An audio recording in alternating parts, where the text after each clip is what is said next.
Como un avance de la Universidad Juárez Autónoma de Tabasco, formadora de capital humano de excelencia, la certificación de docentes de la licenciatura en enfermería como instructores, así como la acreditación de la División Académica Multidisciplinaria de Comalcalco como centro autorizado de entrenamiento de los cursos de RCP para enfermería, son distinciones que apuestan a la calidad, pero sobre todo a la atención de la salud a favor de nuestro estado y de cada uno de sus habitantes, impactando en el desarrollo de competencias disciplinares de los estudiantes para el campo laboral y de servicios en primeros auxilios.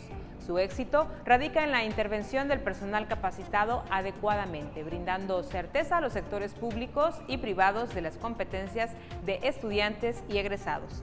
Hoy en UJAD Acción en lo Desconocido platicaremos con los profesores e investigadores de nuestra alma mater que encabezan este proyecto. Quédese y conozcamos juntos el trabajo colaborativo que en conjunto desde la máxima casa de estudios de los tabasqueños se realiza para salvar vidas bajo una correcta aplicación.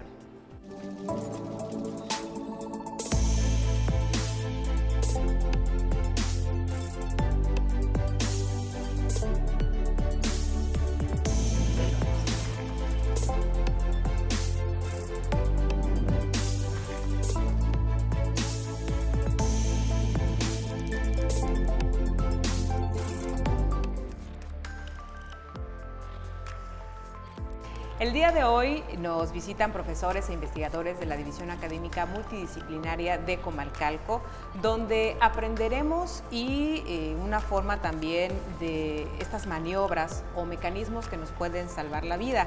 Le damos la bienvenida a maestros y estudiantes que también están, o pasantes que están en esta dinámica de conocer sobre todo el asunto de salvar las vidas y también en el tema de la pandemia, que nos es a todos pues no nos es ajeno y que estamos pues transitándolo así. Me da mucho gusto recibir al doctor Manuel Alejandro Flores Barrada, al licenciado Miguel Ángel Espinosa Cruz, director general del Centro Universitario de Simulación y Entrenamiento de Soporte Vital, del cual platicaremos más adelante, y también a Gilberto Peralta Mirabal. Él es licenciado en Atención Prehospitalaria y Desastres. Pues iniciemos salvando vidas. ¿Cómo se desarrolla este plan? ¿Cómo se ejecuta? Salvando Vidas es un programa que lleva ya algunos años impartiéndose en muchas ciudades del mundo. México no es la excepción, y mucho menos Tabasco, ¿verdad? Nosotros en la Universidad Juárez Autónoma de Tabasco, en la División Académica Multidisciplinaria de Comalcalco, creamos el Centro Universitario de Entrenamiento y Simulación en Soporte Vital. Nosotros pertenecemos a una red de instructores y una red de centros de entrenamiento a nivel internacional que dependemos de la American Heart Association, que es la Asociación Americana del Corazón, que es el organismo no gubernamental que rige estos cursos y estos entrenamientos, tanto a personal médico como a personal civil. Dentro de este catálogo de cursos que tenemos nosotros está el de soporte vital básico. Y dentro del soporte vital básico hay una sección muy importante que se llama obstrucción de vía aérea. Entonces, en este curso aprenden los alumnos y población civil y también el personal médico cómo actuar ante una persona que se ha obstruido, o sea, ha tenido algún problema en la respiración, producto de una obstrucción por algún cuerpo extraño. Fíjense que hablar de la obstrucción de las vías aéreas es una terminología formal, pero en el día a día es cómo se describe para el público que nos ve. Bueno, primero que nada, como bien decíamos, aquí muchas gracias por el espacio. Hablar de la obstrucción de la vía aérea es hablar de una entidad común que nos puede pasar en cualquier momento, incluso hasta con elementos propios de nosotros mismos, en este caso la saliva. La obstrucción básicamente es, como coloquialmente se conoce, atorarse, ¿sí? Es decir, existe algo en la vía respiratoria que está impidiendo la entrada del aire y esto obviamente genera que nosotros tengamos dificultad respiratoria. Esta se puede clasificar de dos maneras, de leve o grave. Y con base a estas dos ya puede uno determinar el tipo de atención que se le da al paciente. Cuando generalmente son leves, es el clásico que vas caminando, mejor puedes ir masticando chicle y de repente te atragantas con saliva, pero estás tosiendo. El paciente todavía tiene intercambio de oxígeno o de aire y tiene tos forzada. Y generalmente el paciente, lo único que hay que hacer, al menos uno como personal de conocimiento de este tipo de pruebas para poderlos apoyar, es solamente intensivarlo a que siga tosiendo para que desobstruya la vía aérea y no más. Cuando esta misma puede llegar a agravarse, generando una obstrucción total, es decir, ya aquí ya no hay entrada de aire y empieza a haber, en lugar de esa tos forzada ya no hay tos y posteriormente empiezan a haber quejidos o estridores, ¿sí? Donde el paciente ya no puede respirar. En este caso, el paciente, nosotros tenemos que intervenir inmediatamente y curiosamente lo primero que hay que hacer es evaluar la escena, que la escena, al menos para nosotros que vamos a ayudarlo, sea total y completamente segura. Aunque suene paradójico y chistoso, tengo que decirle, yo sé primeros auxilios, ¿me permites ayudarte? Obviamente con consentimiento de él y obviamente viendo la seña universal o el signo universal de la obstrucción, que es pulgares y dedos sobre el cuello, es universal ese signo. Inmediatamente llevamos una técnica que se llama de Heimlich, ¿sí? Que es colocarnos por detrás del paciente, colocar nuestras manos alrededor de su abdomen y justamente por encima del ombligo colocamos nuestro puño justamente por debajo del esternón y generamos una opresión hacia arriba firme y fuerte hasta que se desobstruya la vía aérea. Si no se llegase, generalmente generando las presiones puede desobstruirse, pero si esto no llegara a suceder, el paciente pues tiende a perder el conocimiento. Justamente la forma de ponernos por detrás es generar una comodidad hacia el paciente para que no caiga y se lastime, porque muchas veces la caída es lo que generalmente lo lesiona. En este caso lo acomodamos en el suelo e iniciamos con maniobras de reanimación. Ya no van a ser en el abdomen, ahora van a ser en el tórax. Sí, entonces sí es un poquito complicado, pero generalmente estas maniobras salvan la vida de los pacientes generalmente. Así es.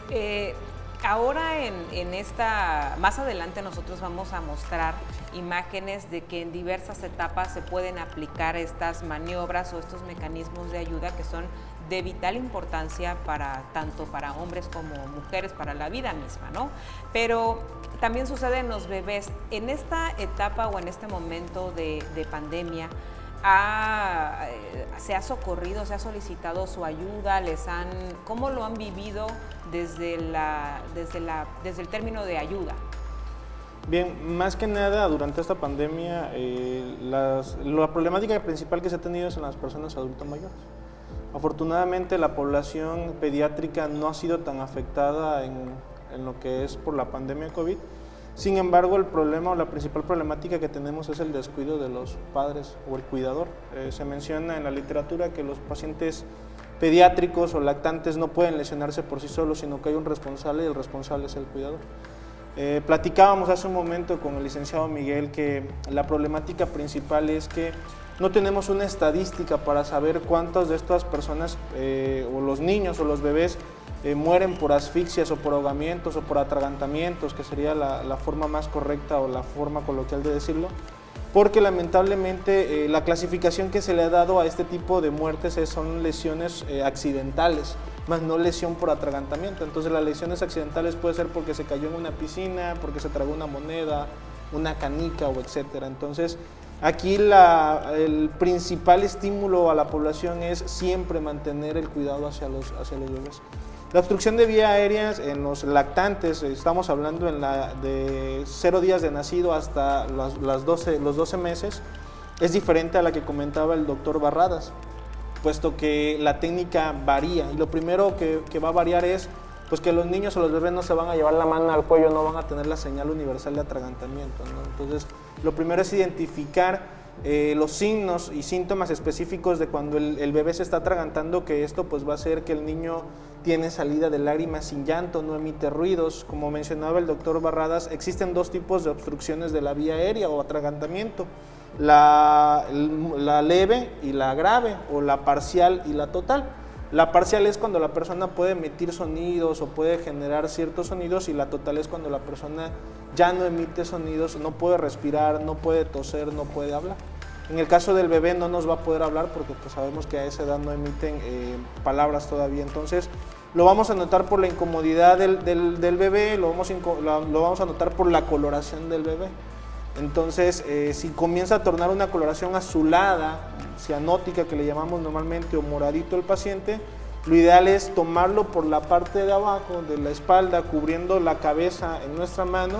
Lo podemos llevar hacia una posición de seguridad que puede ser sentado o puede ser de una manera de bipedestación o parado, y darle 5 compresiones en su espalda a nivel de lo que son los omóplatos. Entonces más adelante van a mostrar unas imágenes, darle las 5 compresiones, posterior a esto regresarlo de nuevo a lo que es boca arriba, colocarlo sobre una superficie rígida. En esta superficie rígida hay que colocar un acolchonamiento, porque hay que recordar que los bebés tienen su cabeza más grande.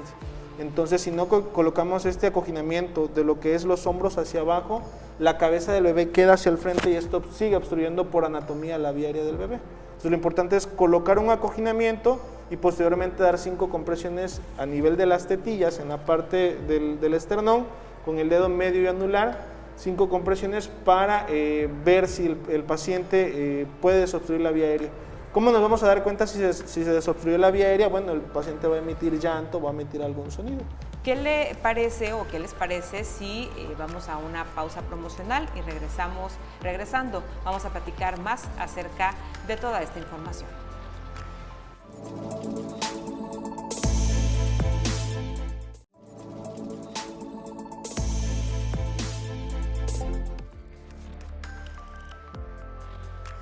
Gracias por continuar con nosotros. Estamos platicando acerca de la obstrucción de las vías aéreas y en la pausa hablaba con los maestros acerca de qué es lo que dicen las estadísticas, qué pasa en el hogar, en las oficinas, en dónde más se puede dar esta situación. Bueno, mire, desafortunadamente no hay evidencia, o hay poca evidencia que nos demuestre cuál es el objeto predominante que obstruye la vía aérea, ¿verdad? No hay ningún estudio hasta ahorita. El último estudio y el más reciente que se ha publicado fue en julio de 2019, en el que hay un tema muy importante, que es las asfixias accidentales en México, que es un problema de salud pública oculto, así se denomina este estudio, y está avalado por el Secretariado Técnico para la Prevención de Accidentes. Aquí nos demuestra que en ese periodo murieron 100.834 personas a causa de asfixia, de las cuales el 44.66% se debieron a ahogamientos, y todo el resto lo clasifican como otras asfixias, ¿verdad? Entonces es ahí en donde se pierden las estadísticas, porque no hay datos de evidencia que demuestren cuál fue la causa de asfixia, ¿sí?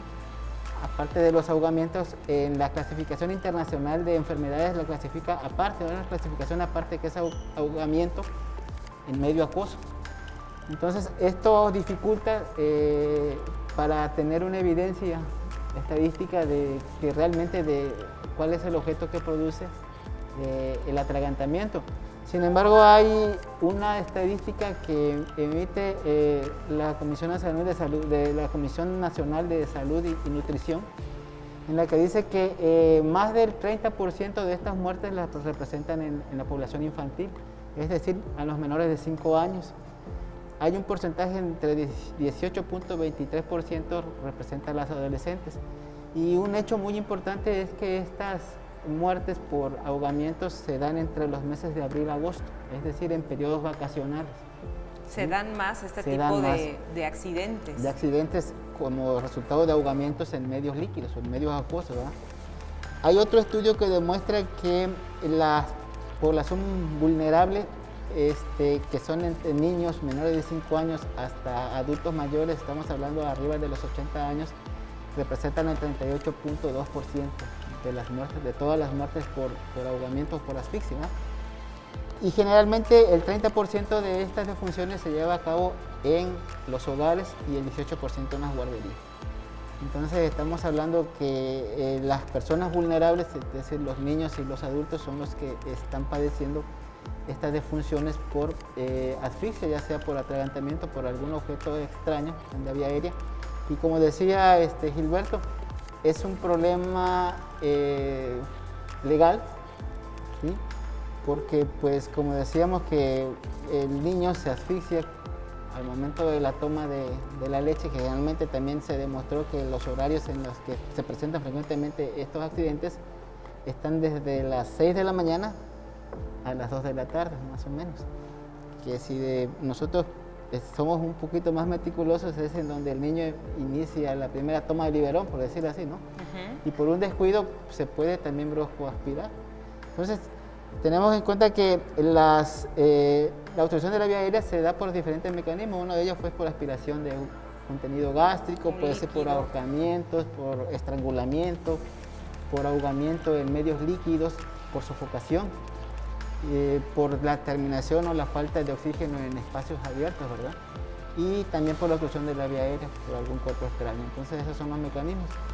Para que exista esta disfunción o para que exista esta mortalidad, es necesario tener cuatro elementos principales. Uno es el huésped, ¿sí? El vector, el agente y el ambiente, ¿verdad? El huésped pues puede ser una persona vulnerable, ya sea un niño o una persona adulta. Una persona. Adulto. El agente puede ser el objeto que lo está causando, ¿sí? El vector sería a través de qué, ya sea se fue a bañar y se ahogó, o estaba comiendo y se atoró, ¿sí? Y el ambiente puede ser algún lugar, ya sea en un espacio abierto, el hogar, la guardería, la escuela, ¿sí? Entonces, para que se pueda dar, debe haber esos 4 elementos importantes. Algo también muy importante que recalcar en esta conversación es que nuestra universidad cuenta con este Centro Universitario de Simulación y Entrenamiento de Soporte Vital. ¿Qué ofrece? ¿A quiénes se les ofrece este servicio o este entrenamiento?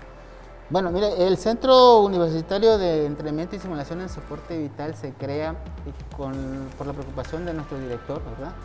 De darle elementos y herramientas a todos los egresados de la carrera de atención prehospitalaria y de médico cirujano, enfermería y rehabilitación física.